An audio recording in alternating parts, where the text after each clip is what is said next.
welcome back to my channel. Today I will be sharing a quick and easy recipe for corn pudding.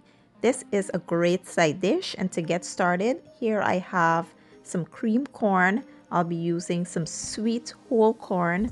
I have some cornbread mix here, the Jiffy's cornbread mix, and I'll be using some melted butter, some evaporated milk. I have some eggs, sour cream, I have sugar, cinnamon, nutmeg, and some vanilla extract.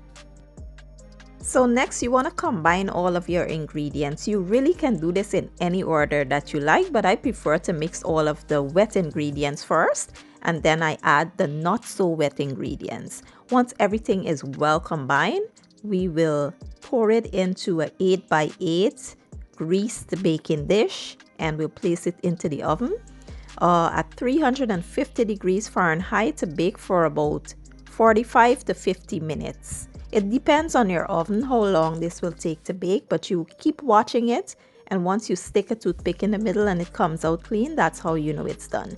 Now, sometimes it will have a little jiggle in the middle, and that's perfectly fine. Remember, you don't want it to be super dry, so that little jiggle in the middle will help to keep it moist.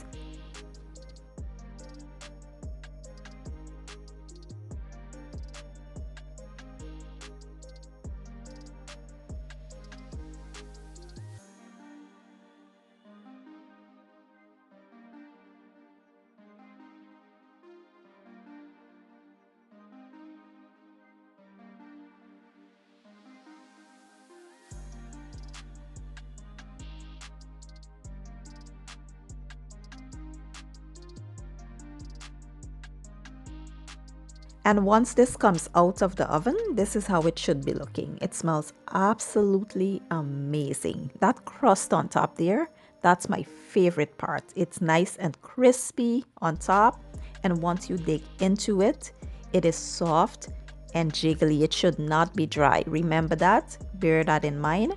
This is the perfect corn pudding. Now, I did pair it up with some barbecue ribs, deviled eggs, and southern style fried cabbage, and it was a hit in my home. I really do hope you guys give the recipe a try. If you enjoy my video, please give it a thumbs up, share it, leave a comment down below, and don't forget to hit the subscribe button for me. I will be leaving all my ingredients and measurements down in the description box, and I'll see you guys in my next video. Have a good day and enjoy.